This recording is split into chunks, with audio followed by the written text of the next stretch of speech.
નમસ્કાર, tasty kitchen ગુજરાતીમાં તમારું સ્વાગત છે। તો આજ આપણે બનાવીશું એકદમ ખાટું મીઠું દહીં તિખારી। તો દહીં તિખારી બનાવવા માટેની સામગ્રી આપણે જોઈ લઈશું,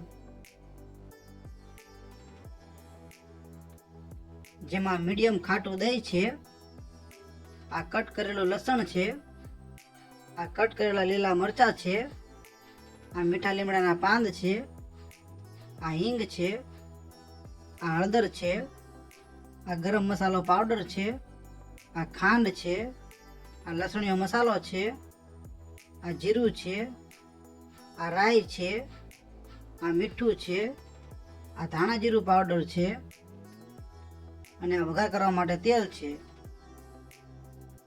તો સૌ પ્રથમ આપણે ગેસ ચાલુ કરી લઈશું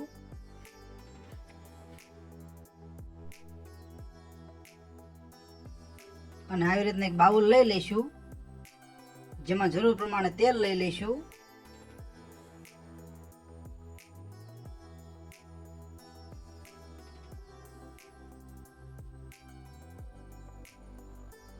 તો અહીંયા આપણે આટલું તેલ લઈ લીધું છે, તો આ તેલને ગરમ થવા દઈશું।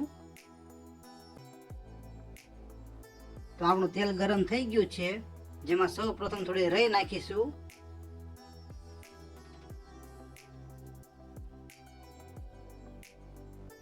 પછી થોડું જીરું નાખીશું, પછી થોડી હિંગ નાખીશું,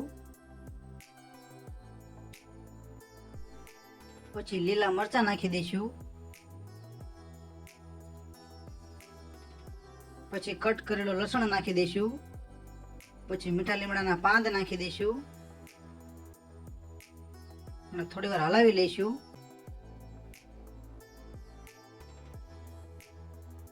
પછી લસણીયો મસાલો નાખી દઈશું,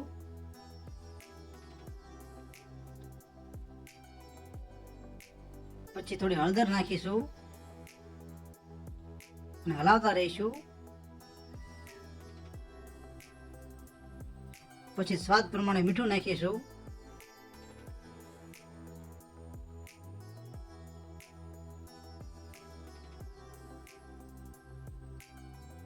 ગેસને મીડિયમ જ રાખવાનો છે।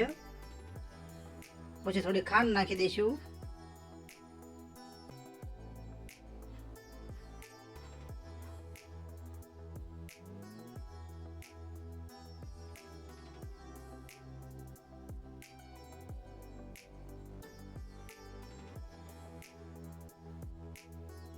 પછી જે આપણે દહીં લીધું છે તે નાખી દઈશું અને સારી રીતે હલાવી લઈશું।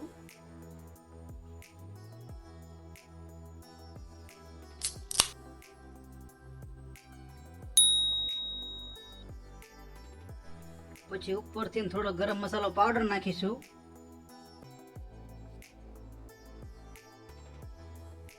પછી થોડી વાર હલાવી લઈશું।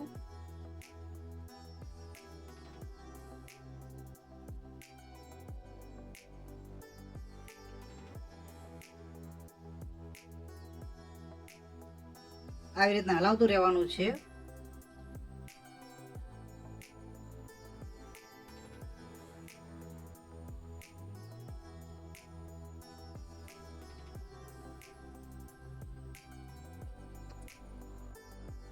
તમે એકવાર આ રેસીપી જરૂરથી ટ્રાય મારજો।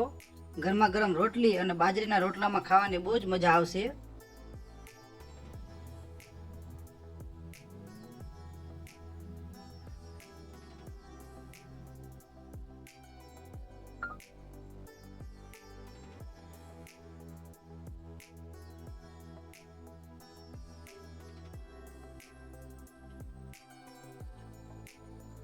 અને હવે આમાં થોડું ધાણા જીરું પાવડર ઉમેરીશું,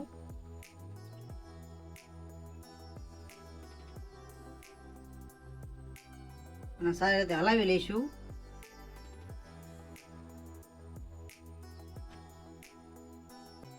તો તૈયાર છે આપણે દહીં તિખારી। તો તમને આ દહીં તિખારીનો વિડીયો કેવો લાગ્યો? જો વિડીયો પસંદ આવ્યો હોય તો વિડીયોને લાઈક કરો, શેર કરો અને અવનવી રેસીપી જોવા માટે અમારી ચેનલને સબસ્ક્રાઈબ કરો। વિડીયોને પૂરેપૂરો જોવા માટે તમારો ખૂબ ખૂબ આભાર।